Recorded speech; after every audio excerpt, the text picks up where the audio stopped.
Hello, and thanks to you who are joining us. We're going to wait a few more moments here while some other folks arrive, but we appreciate you joining us for this destination spotlight, Budapest, Vienna, and Prague. If you'd like, please feel free to share in the chat function at the bottom of your screen your name and where you're joining us from.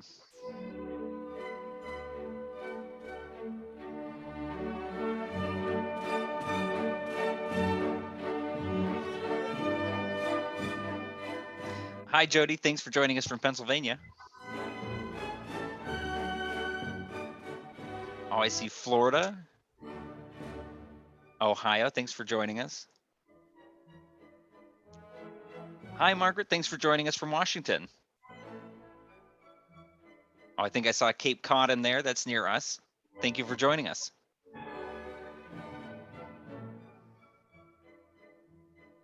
Oh, hello, Toronto, Canada.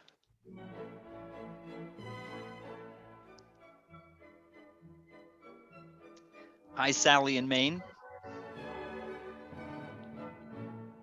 Oh, we have Victoria, Canada as well. And Lauren from Queens, New York. Thanks for joining us.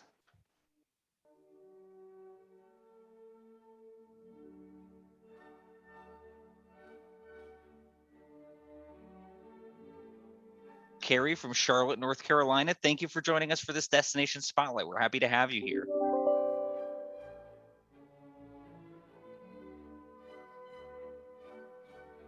Hi, Patty in Palo Alto. Arlene from Montreal. We got a bunch of Canadians here today. Thank you for joining us.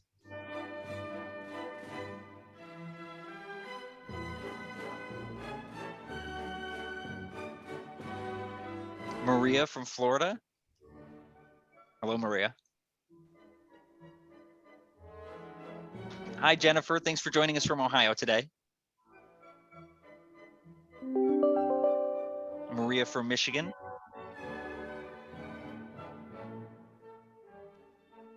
Got Robin from Ohio. We have folks from all over, but a lot of folks from Ohio today.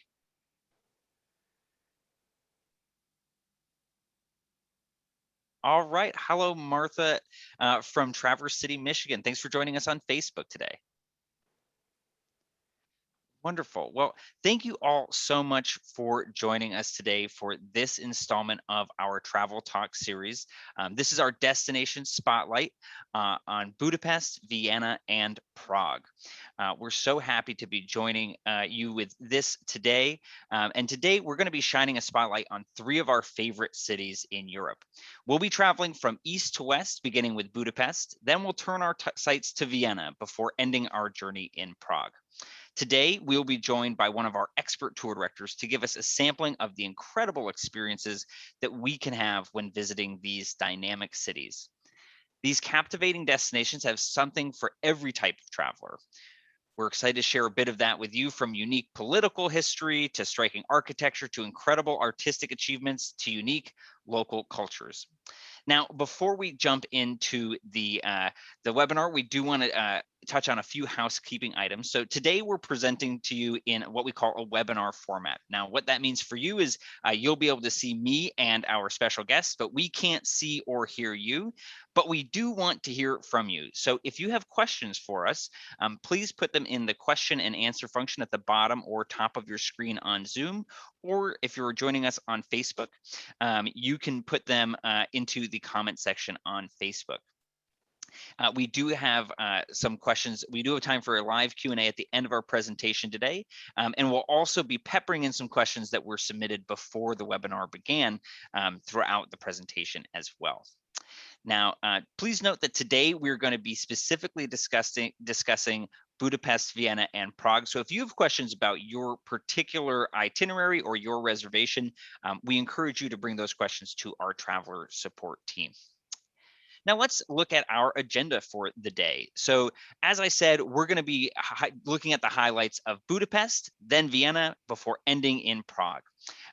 We're also going to highlight a couple of different tours that you can choose from to experience these incredible destinations before jumping into our question and answer session at the end of our presentation. Now, when traveling with Go Ahead, there are a couple of differences that we can offer to you. We believe that the best way to learn about the world is to experience it, and we want to help our travelers do just that.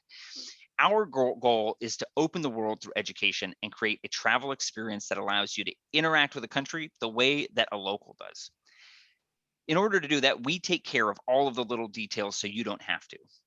We're ensuring that as travel is opening back up, and it is, we have people on the road right now, that everything is arranged for you so you can have an incredible and safe experience.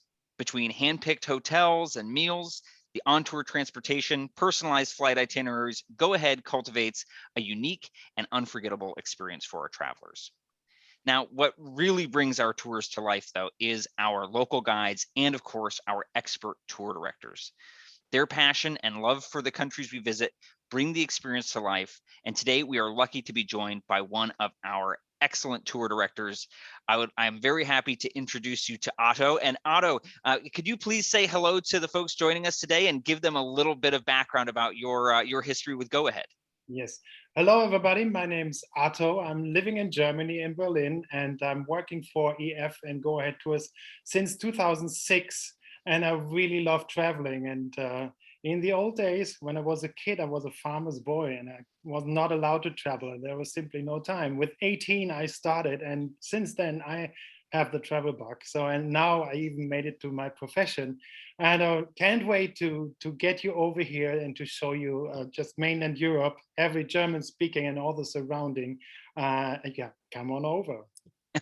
Well, thank you so much, Otto, for the invitation. And I have to tell you, I'm so excited to share this presentation with our travelers. We've gotten to know each other a little bit over the last few days, and your knowledge is great. And I think that our travelers are going to really enjoy hearing some of what you have to say about these incredible cities. Now, when you're traveling with Go Ahead, we can offer you experiences based on your different travel styles. So depending on what you're hoping to get out of your tour, we have different types of trips that will fit your needs. We have our classic tours, which have a little bit of everything. They've got history, they've got art, they've got all kinds of different experiences that can appeal to a wide range of travelers. We also have some special event tours that take place in these destinations. One that I'll talk about very briefly later is Christmas market tours. So that's one that you can choose. And of course, if you're looking to explore these places, but you don't see what you're looking for on our website, you can, of course, build a customized tour and we can help you to do just that. Lastly, we also have tours that are specifically designed for solo travelers. So these departures will have only solo travelers on them, so you can travel with other like-minded folks. Now, Otto, I want to bring you in to start our presentation. As I said, we're going to begin with highlights of Budapest. But before we do that, I was hoping you could give us a little bit of a historical and political primer of the region, because the history here is quite interesting. Yeah, it's interesting. What you see, you see a map of the Austrian-Hungarian Empire like it was until World War I. So Austria-Hungary, they was a real big area. And nowadays, those gray lines, those are the nowadays borders. So you see what was left from Austria-Hungary and what was all. It's 10 or 11 nowadays nations were part of the Austrian-Hungarian Empire. So they shared some manners and they shared the political history, but they have different languages, different food, sometimes the same food. It's spread all over. Once it was good, they all ate it. So it's really interesting to get. And you see the 4 cities we're going to visit, or at least the 3 big ones. It's Budapest, the capital of Hungary. We see Vienna. There's a brief stop in Slovakia, and then Prague in the Czech Republic. 3 different languages, but formally only one country. Very interesting to see. East and West too in the times of the Cold War. And you get a lot of political background when you travel these cities. Fascinating. And I imagine that as you travel through these places, you get a lot more of that background. You get to contrast what's the same, what's different. Absolutely. Wonderful experience. All right, Otto, let's talk about Budapest. So can you tell us first what we're looking at in this picture? And then I understand you're going to help us learn a little bit of Hungarian here as well. Absolutely. So in this picture, the main thing you see is the Danube River. And you see, we have the Danube, we heard the waltz, it was called the Blue Danube. The Budapest is at the Danube, Vienna is at the Danube, Bratislava too. Prague is not, but the Danube will follow us, or we follow the Danube. And here you see the capital of Hungary, it's called Budapest. But Budapest, once there were 3 cities, Óbuda, Buda, and Pest. Pest on the right side, it's the flat side, and Buda is the hilly side on the left. So it became in the 19th century, second half, it became united as Budapest and became the capital of Hungary. Wonderful. So let's learn a little bit of Hungarian. Yes, so you make a test, Nielsen. So Jó reggelt means good morning. And for all the English speakers, it's very easy. You just say "szia." It means hello and goodbye among friends. So "szia," everybody can say that. It's very easy. Yes. Igen means yes, nem means no, kerem means please, and köszönöm means thank you. And you hear it all the time. I like the word very much. And among friends, you even say köszi. Köszi also means thank you. But the most important word is to how to say cheers when you drink a beer or wine. So that's ege, shege, dre. Can you say that, Nielsen? I'll try. Ega Shegedre. Perfect. You can come over. Thank you for the invitation. And don't worry, Hungarian is a very different language, but they all understand English. So don't worry about that. So it's absolutely easy to go around. What you see here is Hero Square. And the Hungarian nation is about 1,100 years old, more or less. It started with the 7 horse riders you see in the middle, and that was Apat the first who founded the nowadays Hungarian nation. They came over from Asia and they liked the Pannonian flatlands and stayed there. 100 years later, it was Stephen I who brought Christianity to the Hungarians. And that's why the Archangel Gabriel is standing on top. 1896, it was built for the Millennium Party. So 896, 1896, that is the magic number in Hungary and Budapest. And here you see a tombstone in front of the monument, and it tells you just that for everybody who fought for the liberty and the unity of the Hungarian nation. So this is like the unknown soldier grave. And in the colonnades, you have the former emperors and kings, whoever they were, who were famous and helped the Hungarians to stay as a nation. And the Hero Square is located at the end of Andrássy út. The Andrássy út is, I would say, is the Champs-Élysées of Hungary. So you go from Hero Square to St. Stephen's Cathedral. You can either walk it and see a lot of interesting buildings, or you take the first subway in mainland Europe, built for the Millennium Party. It was the first in mainland Europe. Only the London Tube is older than this one.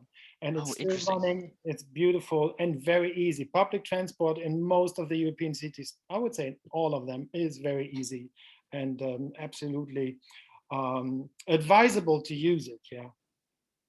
So wonderful. And now, can you tell us about this building that we're looking at here?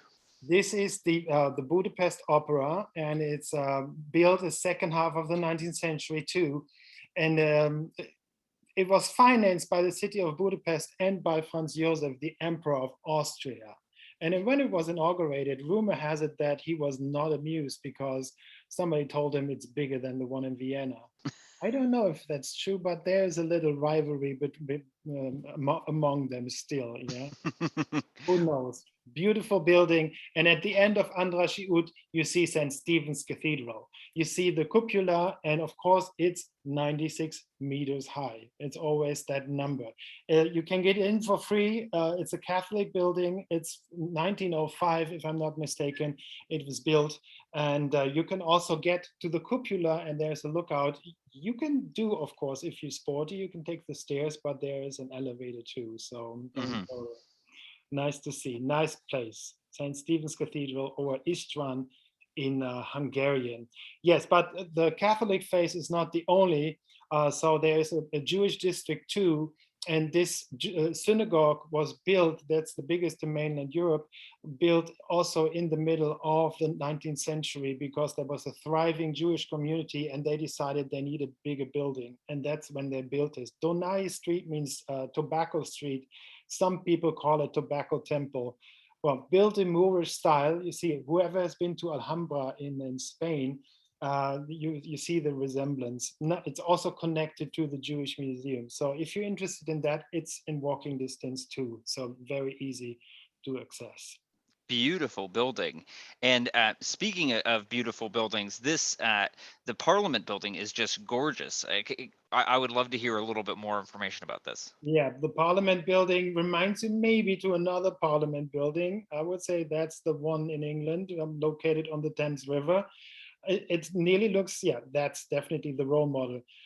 It's 40 million stones put in there, and it's huge. And of course, again, 96 meters tall, and it was not supposed to be higher than St. Stephen's Cathedral. Beautiful building. We have an entrance when we do our sightseeing tour. We see it from the inside, and whatever we see another thing which is displayed there. There it is. It's the crown of St. Stephen. St. Stephen's crown, and you can maybe call it the traveling crown. It was in his lifetime, those 1,000 years, it was somewhere all over the place. But the last big journey it has taken was after the Second World War, when it was taken by the Nazi Germans, then found by the Allies, and was taken by the American troops to Fort Knox. Fort Knox, Wow. okay, everything is safe in Fort Knox, we know that. So nothing could happen to the crown. But then in 1978, after negotiations, it was brought back to Hungary under the condition that it has to be visible to the public.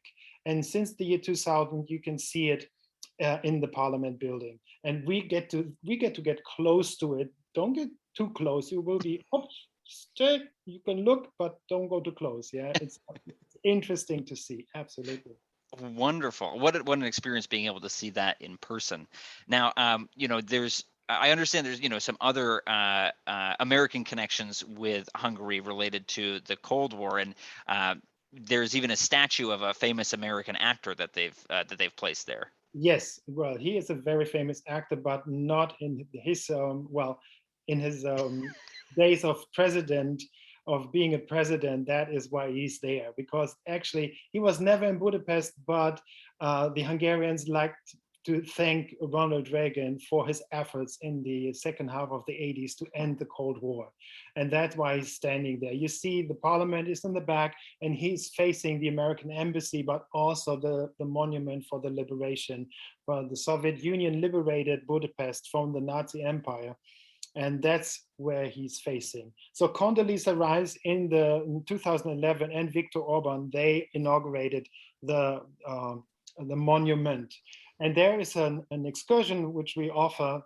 It's called A Walk Behind the Iron Curtain. And for people who are politically interested in about the story, what does it mean for the people to live under those conditions? It's an absolutely fabulous tour.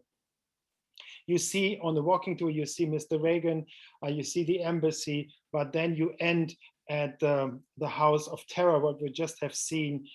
There is a lot of political stuff, and also part of it is the shoes. The shoes are from Jewish people who were driven by the Eurocross party. That was the fascist party in Hungary. They were driven to the Danube River, told to get off their shoes, and then they were shot down in the Danube, and the water has taken it away. So this is the very sad part of Hungarian history, also I would say European history, because the Second World War was for the whole world. That's why it's called World War, and a lot of bad things happened. And this is a monument, a very touching monument right at the riverbank, and a lot of people want to see it, and I can show you where it is, close to the Parliament building. Well, thank you for touching on that, Otto. It is a very difficult part of history to talk about, but I can imagine that it would be of great interest to a lot of our travelers. Um, Before we move on, there was one question that was submitted asking for some clarification, and I wanted to just get your answer on this very quickly. This one's from Brad. He says, I understand that nothing can be higher than 96 meters, but is there any reason why 96 meters was the height to begin with? What's the significance of the number 96? 896. 896 was the foundation from Abad the First, and then the Millennium Party was 1896. So, and that's for the Millennium Party was a very, very, very important occasion in Hungarian history. And actually, that's when it was all built. The Parliament building was built by then. The Hero Square was built by that time. So it's also the whole showcase was built around that time. So that is the millennium of the Hungarians. 896, and they couldn't build up 896 meters high, so they took the 96. Wonderful. Well, now let's go over to, I believe, the Buda side of the river, correct? Yeah, this is the Buddhist side. This is Matthias Church, and Stephen the First, who brought Christianity, he built his first basilica over there. That, of course, looked different than what you see nowadays. This is about 500 years, but they also call it the Coronation Church because Franz Josef from Austria and his famous wife Sisi, they got the Hungarian crown in 1867 in there. And it's interesting, when you go in there, there are still the original flags hanging from that coronation day in the, I want to touch it, there it's, well, it's too high, but it's really nice to see the old flags and the fabric. And when you get out of that building on the Buddhist side, going to see this is the Fisherman's Bastion. The name comes from that the fishermen, they had the duty to take care of that part of the riverbank and had to guide it. And there was the fish market in the medieval days. Nowadays, this is a famous lookout, and you can walk up there and have beautiful pictures of Budapest from that spot. Wonderful, wonderful. And another question that I have here is from Mary, and she asks, will we get a chance to visit the thermal baths in Budapest?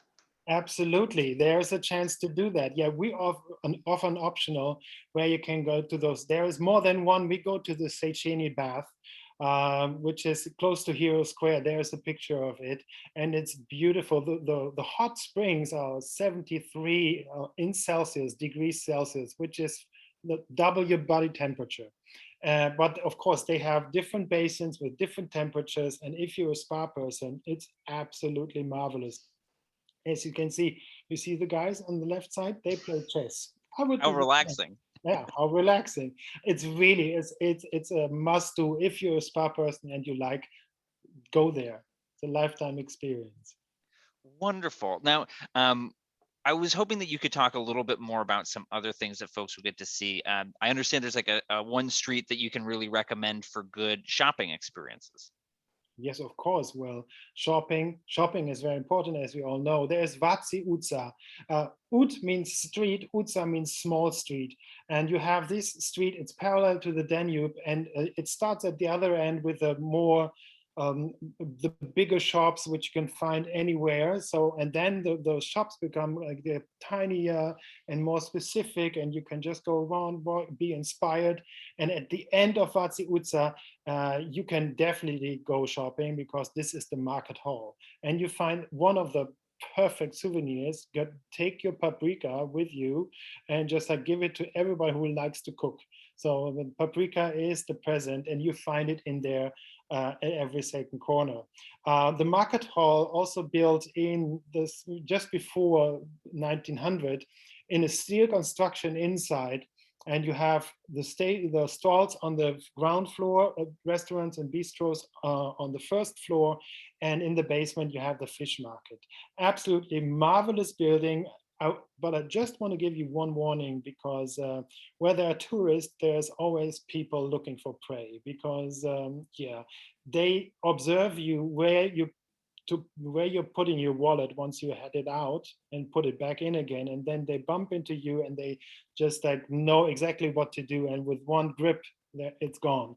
But I mean, awareness is the weapon against that. So if you know, just like don't let anybody come close to your wallet. But it's not dangerous, but it's just like be aware of they're professionals, they do that all day. So A good tip for traveling in any crowded place, really, just be absolutely. aware of your surroundings. And yeah, of course.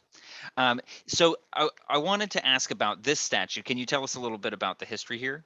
Yes, this statue actually, if you need some physical workout, I have a suggestion for you, because you just get from the market hall after shopping and eating, you just go over the bridge, you walk up Gellert Hill. It's a very, very nice hike. And at the end, you come to the Statue of Liberty on the Citadel.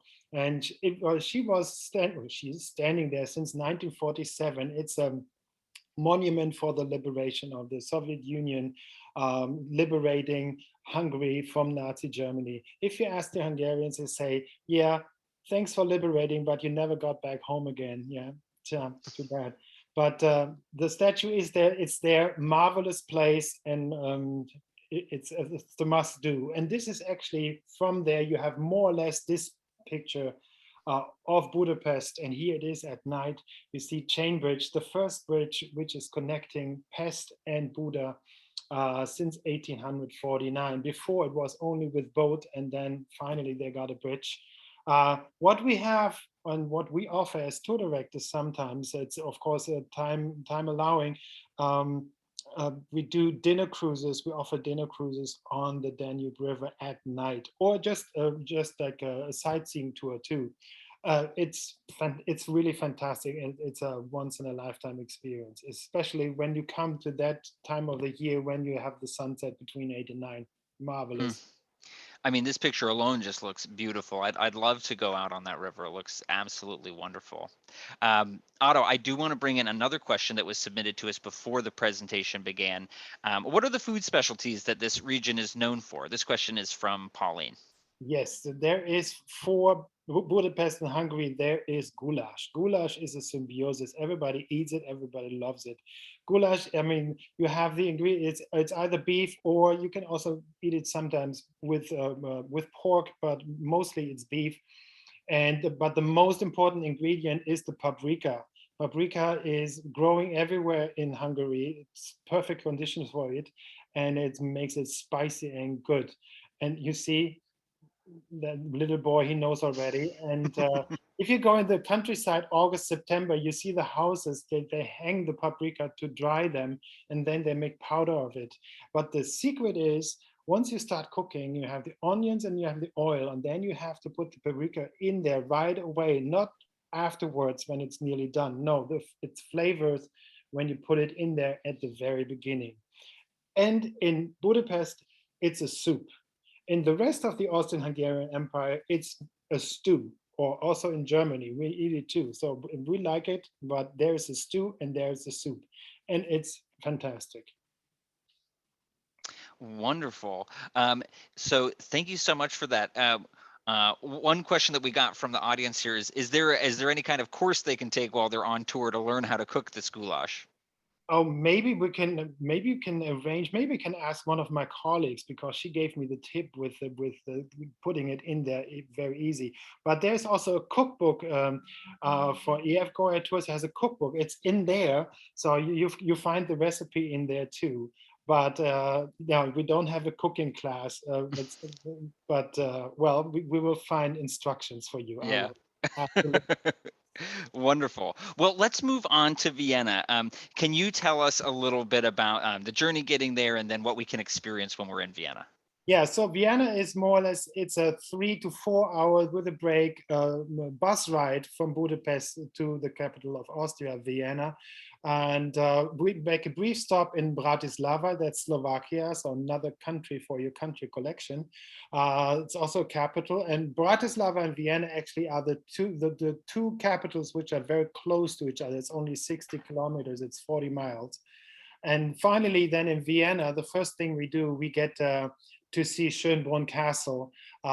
You see here, you see the town hall of Vienna in the first district, but then Schönbrunn Castle is a little bit outside, and it's built by Maria Theresa. But before we see Schönbrunn, just like want to help you to get around in German, the German language, and that's actually, yeah, maybe you find it easy, maybe not. Let's see. It's Grüß Gott. Grüß Gott is the saying in Austria, or Servus. Grüß Gott actually means greet you in the name of God. It's a Catholic country, and it doesn't matter if you're religious, people say it all the time. Servus, more among friends, to say hello and goodbye. For all German speaking, you can say Guten Tag and everybody understands you, or you just say hello, which is, well, you just have to change one letter. It's the E to an A, and then it's fine, hello. And then you say ja, or nein is for no.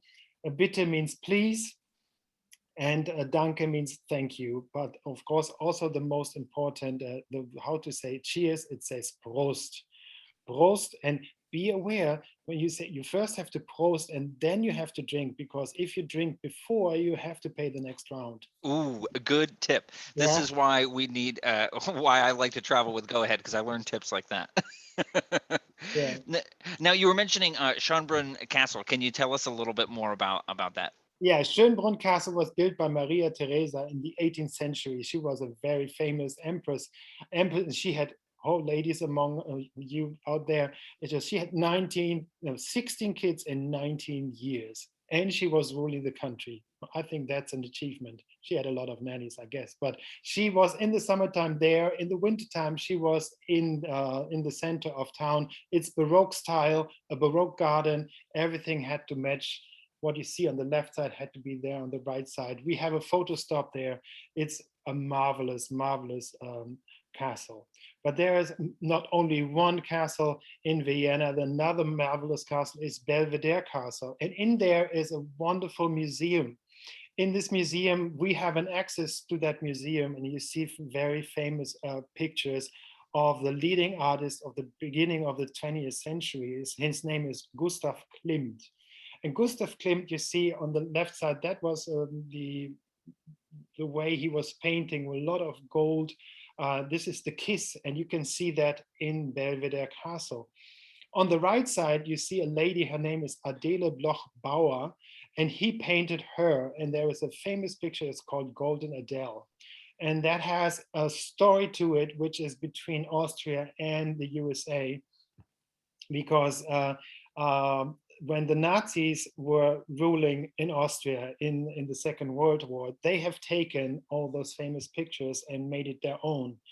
After the Second World War, the Republic of Austria took over and owned them. For 60 years, you could see Golden Adele in Belvedere Castle until her niece said, actually, I'm the right heir and I want to have that painting or those paintings. It was about 5 paintings.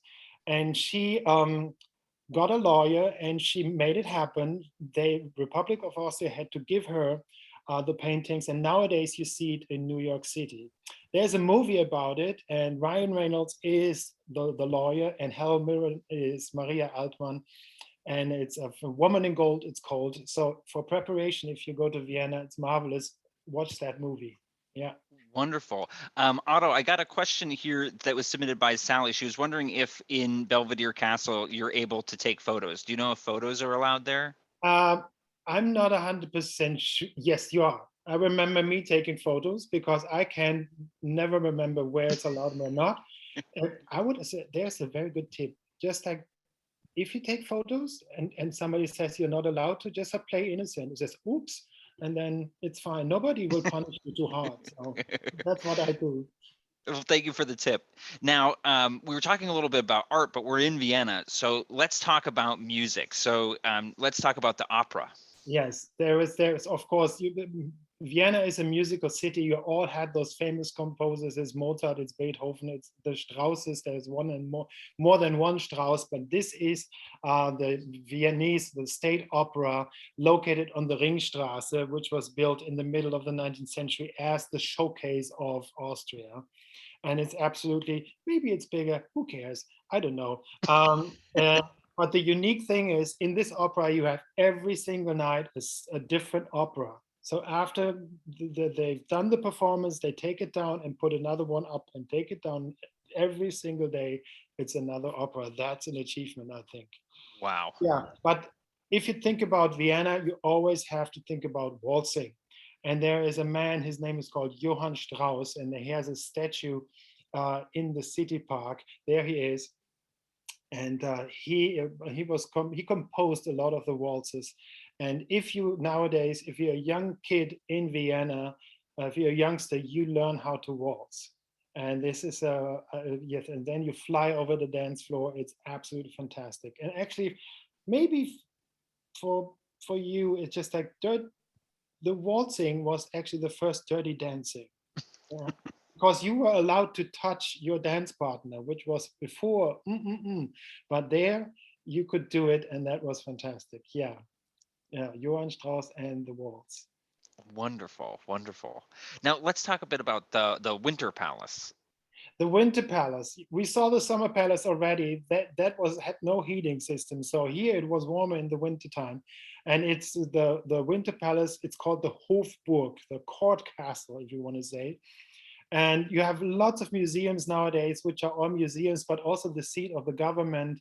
Nowadays, you have a Sisi museum, you have the Lipizan horses standing in the middle of the first district. There you have the horses, the Spanish horse riding school, and you can attend the trainings. You have to imagine you're standing here on the in between those columns and watch them do the training or the actual performances. It's a matter of when you have the time, you can do that. The Lipizan Yeah, horses, Otto, we yeah, did actually have a question about that yeah. from Mariana. She said, "Is it possible to arrange a Lipizan stallion show or morning workout on the proper days?" So the answer is yes, it is, but sort of depending on the schedule of the tour. It's depending on the schedule of the tour. So, but we have some tours. So, especially this one we're talking about, we have 3 days in every city. So that gives you maybe the time. And if you start in Budapest, you can think about, you can ask your tour director when is the right time, and then you can book it, pre-book it, and I think it will work out for you. Wonderful, wonderful. Thank you for the question, Mariana. And you were saying that with these horses, they change color over the course of their lifetime, right? Yes, when they get onto this planet, they are black, and in 2 years they change color from black to white. Isn't that amazing? Yeah, And that's that's incredible. something very special to this breed. Yes. Now let's go outside and let's talk about the Naschmarkt. I understand that this is a really good place to visit a market, but also there's restaurants here as well. Yes, and when you're just of the first district, it's not far. It's 10 minutes to walk, not more than that. And on the right side of the Naschmarkt, you have all the restaurants, and it's traditional food, but it's also food from all over the world. And there are a lot of Asian students due to the music, so we have a lot of Asian opportunities too. And on the left side, you get all the food from all over the world, from Italian and the local food. It's wonderful. Go there and you see Norte. That's actually fish from northern Germany. So they have everything, you know. Mm. Yeah. Wonderful. And another stop that we have on our itinerary is the another St. Stephen's Cathedral. This one looks very different than the one that we saw in Budapest, though. Yes, and it's much older. You can imagine. It's a Gothic style church, and it has a very interesting roof with those shingles from Bohemia. Very interesting. And it's standing right in the middle of the first district. St. Stephen's Cathedral, too. It's a Catholic country, like I said before. And St. Stephen, the Austrians call it Steffel. Steffel. And you see on the left side, you see a second tower, which you see on the right side is hidden a little bit. There you have a very big bell, and it has a very deep sound, and they ring it always for New Year's. And you think, ooh, where is the bass coming from? It really has a deep, deep sound. It's called the Pummerin. Mm. Everybody in Austria knows about it. Wonderful. Well, Otto, let's take another question that was submitted to us before the presentation began. This question is from Peter, and he asks, will we have a chance to do a boat ride on the Danube? Yes. Well, the Danube, of course, is also very present in Vienna, but it's also there's a wonderful stretch. It's about maybe an hour bus ride from Vienna where you have this stretch of 40 miles. It's called the Wachau, and it's a region where they grow wine and they grow even apricots because the climate is allowing it. It's very picturesque, and we go there and see picturesque countries. There is a little small town called Dürnstein. Dürnstein, yes, there is the iconic blue tower, and on top there is Castle Dürnstein. And for the history people among you, especially if you're Anglo-Saxon, it's just like there's Richard Lionheart, who was captured up in that old medieval castle on his way from the Holy Land back to England. They caught him, and they paid a lot of money for him to get him out there. So that is old history. And we get on Dürnstein, we get onto the boat and we drive up the river. We ride up the river, and then this is Castle Schönbühl. And that is the last castle we see before we come to our end. That's a 2-hour ride, very, very relaxing. And then we come to Melk Monastery. This is in a Baroque style. It's still a monastery, but it's also a local school and a boarding school. But they also have a wonderful museum, and they have a fantastic excursion in there. And you think, oh, I don't want to know about so many Catholic things. I don't know if you think that. No, it's a spiritual excursion about the time, what were the people thinking in those days, what led to new invention. It's a wonderful excursion in there. And then you get out, you have a wonderful view. On the other side, you get in there again, there's the library. And then the guide is saying you goodbye, and you go alone into the church. And there is sometimes you have the moment when your audience, when your travelers are going, oh, this is one.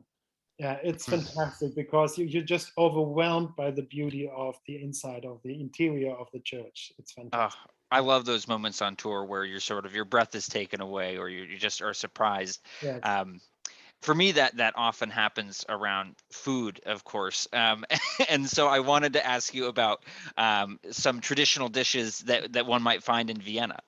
Yes, I mean, I would do two, because sometimes the schnitzel is bigger than the plate, but it's the Viennese schnitzel, and the traditional style here, it's with fried potatoes, but you have it in Vienna with cucumber salad and warm potato salad, which is also very good. You squeeze the lemon over it, and then you have this Preiselbeeren, it's called, which is a European cranberry, I would say. Mm. And it's fantastic. It tastes fantastic, and it's really the national dish. And if you did not have enough from a big schnitzel, you need some sweet at the end. And there are two very famous desserts. One is the Sachertorte, which they have a very secret recipe, and they don't let you know. It's from the Sacher Hotel just behind the opera. That's the original, and you see the chocolate cake. Very, very nice. And on the left side, it's the Kaiser Schmarrn, and there's a story to it, because the Kaiser is the emperor, and he was out hunting. The weather got bad, and he was there in a restaurant in a small country, local restaurant in the countryside, and the landlady was just like, "My God, the emperor is coming. What can I offer?" And she just put something in her pan, just what she had, butter and flour and something else, some eggs, and she said, "Oh my God, he will be so disappointed." And Schmarrn actually is something for something not so important. So whatever it is, just give it to me. So that's what the emperor said, and that actually he liked it, and there the name was born. It's Kaiser Schmarrn. Oh, it looks So really good. I'd love to try it. it's the emperor's nonsense, if you want to say, but Yeah. you get it everywhere. So it's fantastic. You get it with plum sauce. It's a Oh, must taste. Yeah. beautiful. Well, I had another question that was submitted earlier that we wanted to ask. And this question's from Gail. She says, "I'm gluten-free. What options do I have?" Yes, gluten-free. Nowadays, everybody knows about gluten-free, and with the pre-ordered meals, so the tour directors, we know who has what kind of a dietary restrictions, and we take care of that beforehand. So there you're fine. The most restaurants know about gluten-free, and if you ask, then they give you some options for gluten-free food. Also, the hotels for breakfast, they're absolutely prepared for people with gluten-free conditions, and they have gluten-free bread and stuff like that. So I think you're fine, and you can always ask your tour director to help you. Absolutely. Great. Well, Otto, let's move on to our last city. We're going to talk about Prague now. So I'm really anxious to hear what you have to say about Prague and to learn a little Czech. Well, this is Prague, the capital of the Czech Republic, also part of the former Austro-Hungarian Empire. Prague's very nice. You see the Moldau River. This is not the Danube, but the Moldau. There's also a song about it. The Czech people call it Vltava, but we English or German speakers call it Moldau. Yes, and then Prague is very nice. You have an old town, and you have a small side on the other side, and it's connected by Charles Bridge. We have seen Charles Bridge before and it was empty at the beginning of the presentation. And it's never empty. Normally you have lots and lots of people on there, but we get to see a picture very soon. But this time we have a Slavic language. So it's not Hungarian, it's not German, it's Slavic. So you're cosmopolitan after this trip, I tell you. So you say ahoy. Ahoy is hello, and it's not a sailor's nation, but they do say ahoy. And dobry den means good day. And that's something is very puzzling for everyone who is not Czech. Ano means yes. You only hear no and you say, what? Yeah, so ano means yes. Ne means no, prosim means please, Jikuyu means thank you. And then you have, of course, again, the most important, nastravi means cheers. Nastravi actually means to your health. And maybe you find the similarity to another Slavic language, nostrovie is the Russian word for to your health. That's what Yes. it actually means. Yes. But also in the Czech Republic, everybody speaks English. Don't worry, it will be fine. This is Old Town Square with the famous Tyne Church. And you see at this church you have already, can you count the spires? It's already a few. Prague is called the city of 1,000 spires. Nobody counted them so far, but I bet that's even not enough. On Old Town Square, you have the astronomical clock, and that is every full hour you see a big crowd of people standing in front of it waiting to that thing is going to perform. So it runs now for 600 years. 1410 was the beginning, and so they improved it. They put some figurines more on. But what is interesting, just like you see the skeleton, it's supposed to be the death. And he says, just like he's always nodding, just like I will get you, I will get you. And the other ones say, no, no, no, not yet, not yet, not yet. It's very interesting. It's spectacular to see it, and it's every full hour, so it's hard to miss it. Mm. And there is the bridge, and now you see the people on it. Charles Bridge, the most famous emperor was Charles IV. He gave the order to build the stone bridge. It's for pedestrians nowadays, and lots of musicians, painters there. And it's a wonderful atmosphere, very relaxing. And do it in your free time, go up and down. You see it here again. It's beautiful. This is the lower side. So the old town is behind us now, and the lower side, and on top of the lower side, you see the castle district. It's the biggest castle district in the world with lots of different buildings. A Romanesque basilica on the right side, the St. Vitus Cathedral on the left side in Gothic style, but it's also the seat of the president and the parliament. Everything's in there, the political power. You see, this is St. Vitus Cathedral. We have an entrance in our sightseeing tour. We always do that. We go into the cathedral. We see it. You see a mosaic with Judgment Day. And on the right side, there's an old hall in the old castle where there is a defenestration. If you don't know what a defenestration is, it's an academic word for throwing somebody out of the window. That they did it more than once, but the most important one was in 1618 when they kicked out the Catholic people, and then it started 30 years of war. The famous 30 Years' War started 1618 in Prague as a battle between Catholics and Protestants. Thank God we're over that now, but well, defenestration, if you ever hear that word, you know what it means. Yes. Yes. Now it come back to the 20th century after the revolution and the Czech Republic becoming democratic again. So there was a gap in this block of houses.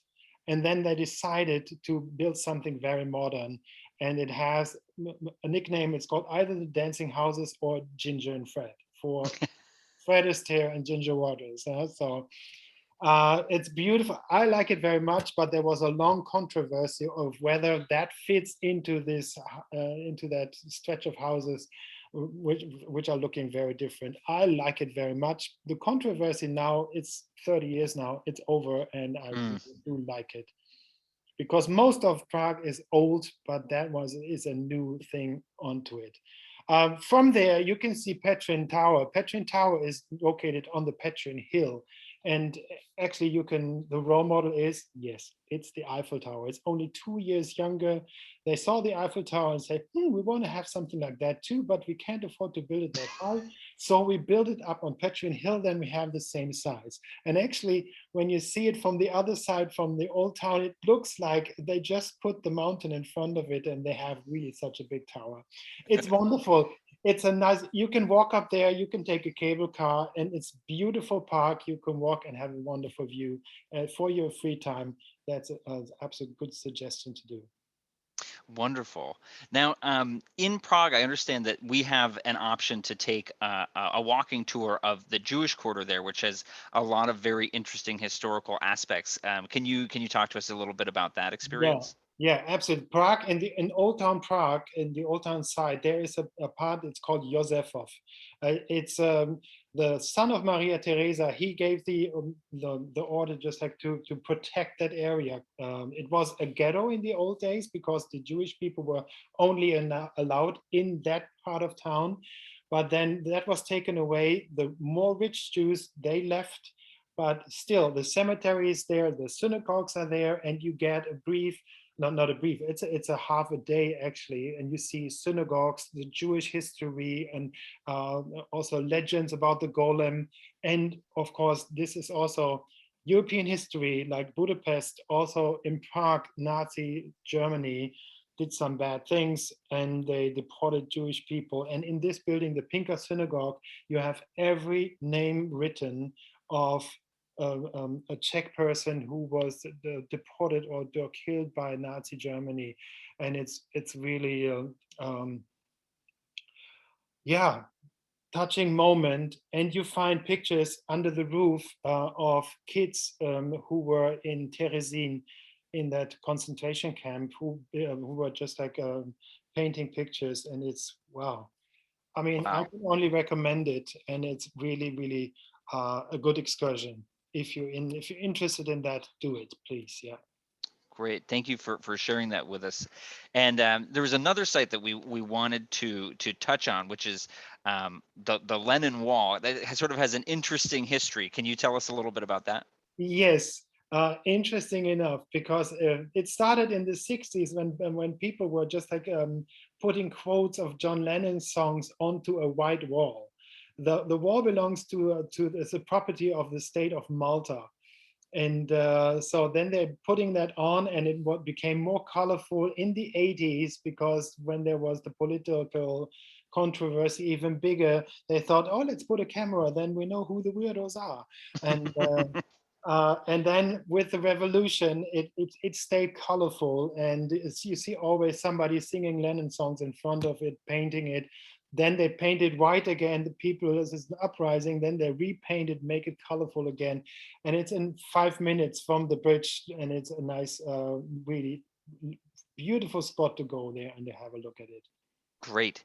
Well, I want to bring in actually two questions here. So we had one question submitted before the presentation began, and this one was, "What are the best side trips from Prague?" And this is from Terry. But we also received a question from Anne that I think will be answered by the next segment in our presentation. And Anne asked, "Will we have an option to hear live music?" So could you tell us a little bit about one of the experiences that folks can add while they're in Prague? Yeah, there's an absolute beautiful optional, and then we're getting out of the city, we're getting into the Czech countryside in the northeast, and this is Castle Sichov. This was taken by French nobility who fled from the French Revolution and came over here and took this wonderful castle, and then you get the history of it. We have a tour inside, and then we have a chamber concert with music from Dvorak, Antonin Dvorak. Beautiful chamber music. And I'm not into classical music too much, but I felt just like, oh my God, this is magic. Was it's just happening here? It was really fantastic. It's a violin, it's a piano, and it's really beautiful. And then after, for good food for your ears, you have good food for your tongue. And then we have dinner there, and then we go back to Prague. And like, this is traditional Czech food. So you see a kind of a goulash. This is more stew, but here it's special. It's dumplings. Its Mm, dumplings are not round, I thought so. No, dumplings in Bohemia are cut in pieces, and it's absolutely tasty with that food. But you shouldn't forget there's pivo, and pivo means beer. The Czech nation, they are the world champions in beer consuming. So they even beat the Bavarians, not the Germans, not the Bavarians. Wow. Yeah. Yeah. Incredible. Well, Otto, thank you so much for sharing all of this with us. I'm going to talk a little bit here briefly about some of these tours that folks can choose before we open it up for more questions and answers. But if you do have questions, please put them in the Q&A section at the bottom of your screen. So, what we've been talking about today is, of course, Budapest, Vienna, and Prague. And so we have a number of different options that you can pick for tours to explore them. So our flagship tour of these cities is called Budapest, Vienna, and Prague. And as Otto mentioned, on this tour, you get 3 days in each city. So that's a really wonderful way to look at and explore these cities, is on this flagship tour. Another way that we have to explore them is on one of our Christmas market tours of Budapest, Vienna, and Prague. Similar itineraries, but of course, we also make sure to bring you to these wonderful Christmas markets that are in these cities. So, in the lead up to the holiday season, this is a way to combine your normal sightseeing with also getting to see these cities during that wonderful season. Um, then we also have a tour that is called Central Europe for solo travelers. As I mentioned, these tours are specifically for folks that are traveling solo. And this Central European tour does include Vienna and also has the option for an extension to Prague. And lastly, we have another tour that you might consider, which is Germany, Switzerland, and Austria. This one has more time spent in Germany and Switzerland, but does also include Vienna with the option to have an extension to Budapest. So, Otto, we have a couple of questions that we wanted to bring or we wanted to have your expertise on. And so, again, if people have more questions, they can submit these to us so that we can bring them to you. But we had a few that we wanted to bring to you. So, one of them is, what currencies are used in these locations? This is Yes. from Anne. Yes, I mean, we're all living in the European Union. All the countries are part of the European Union, but not everybody uses the euro. So in Hungary, you have forint. In Austria, you have the euro, and in the Czech Republic, you have the Czech crown. You get for forint, you get €1, $1, you get 300 forint. In Austria, you get for $1 84 euro cents, and you get 22 Czech crowns for $1 in the Czech Republic. But you can also use, nowadays you have apps and they can help you and they can find, oh, what is that? What is that? And it's easy, take your credit card and also just say, go to the local cash machines. And that is the best way of getting around in all those countries. It's no problem to change currencies, and credit cards are widely accepted too. Wonderful. So, my next question, this one's from Jan, and she asks, what are the best months to travel? Um, Actually, I would say there is no month where you can't. There Mhm. is it can be cold in the winter, but it can also be mild for around Christmas time. So you can't predict it. In the summertime, it can be very hot, but it can also be very nice. I would say September, October are fantastic months, but also springtime is good. There is no month where I would say, oh, don't do that because it's too Sure. humid or it's to this or to that. No, you can. We, Maybe November is a little gray, I would say, but mhm. otherwise, We go. had a question from Deborah. She was asking about what's the weather like during the Christmas markets tours. Like, so if you're going on one of those Christmas markets tours, what kind of weather might you expect to be happening around then and in December? Well, if you go on a Christmas market tour, you want to have this cozy feeling. There is a lot of snow and la, la, la. Yeah, and I had both. It was gray and it was 10 degrees Celsius, which is in the 40 degrees in Fahrenheit. But I also had it once. It was so much snow and it was minus 15 Celsius, which is very low in Fahrenheit. So 32. It was underneath. It was very cold, and you can have both. But normally in December, it's like in East, like in New England, it's in December, it's not as cold. It's getting colder in January and February. Wonderful. So I have another question that was pre-submitted, and this question is from Bruce. Bruce asks, how much walking should I expect on tour? Yeah, bring your walking shoes.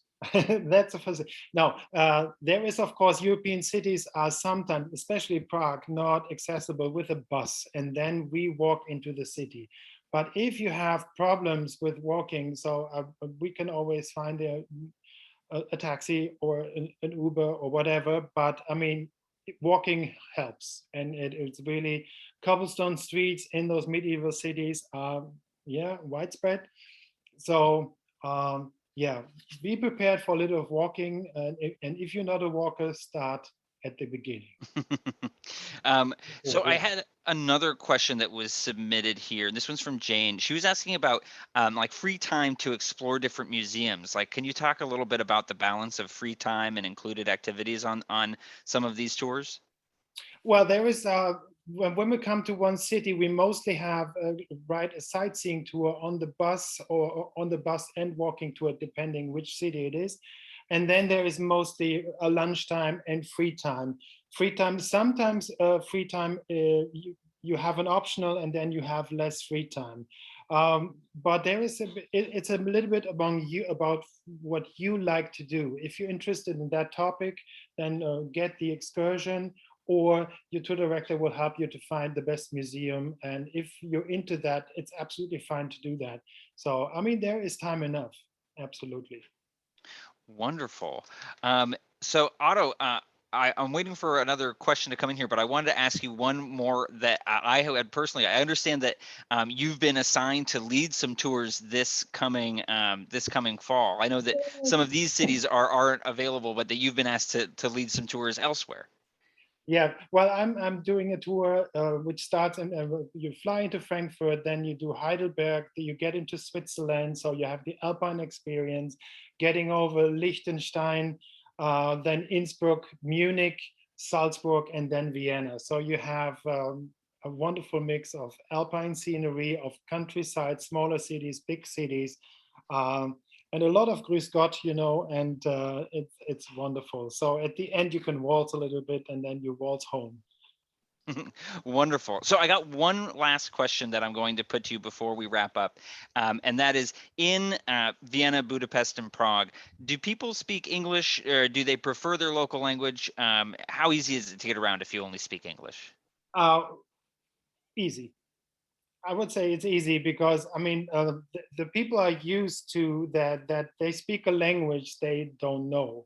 The rest of the world doesn't speak too much, especially for the Czech Republic and for Hungary. So they know English, and if not, they try to help you. Also in Austria, they do. Sometimes they even speak German, which doesn't help you. But I mean, in Europe, you are more to have more than one language. Yeah. So and nowadays Yes. English is the language. So if you want to travel the world, uh, you are the lucky ones, you Yeah. native English speakers. Yes, yes, indeed. Well, thank you so much, Otto. I'm going to bring you back in just a moment to say goodbye. But before I do that, I did just want to share some information for our audience about some upcoming travel talks that we have scheduled. So, the next travel talk that will be a destination spotlight, like this one was today, is scheduled for Tuesday, August 31st. And that during that presentation, we're going to be shining a spotlight on Israel. We have some other presentations that we're very excited about. Some of these are a little bit different. We have a Facebook Live event that's scheduled for August 17th called My Travel Experience. And during these presentations, we're going to be bringing in travelers that have come back from tours recently. So people that have traveled this spring or this summer to talk with us about their experience on tour. Then in September, we're also going to have a tips and trends webinar, which is going to be about trips for traveling solo. So if you're traveling by yourself and you're going solo, we want to share some of our best tips, and we'll be joined by one of our Go Ahead ambassadors to help us talk through that. Then at the end of September, we're going to be bringing you what we call a virtual escape. Unfortunately, this year, Oktoberfest is not going to be taking place, but it will be taking place here at Go Ahead.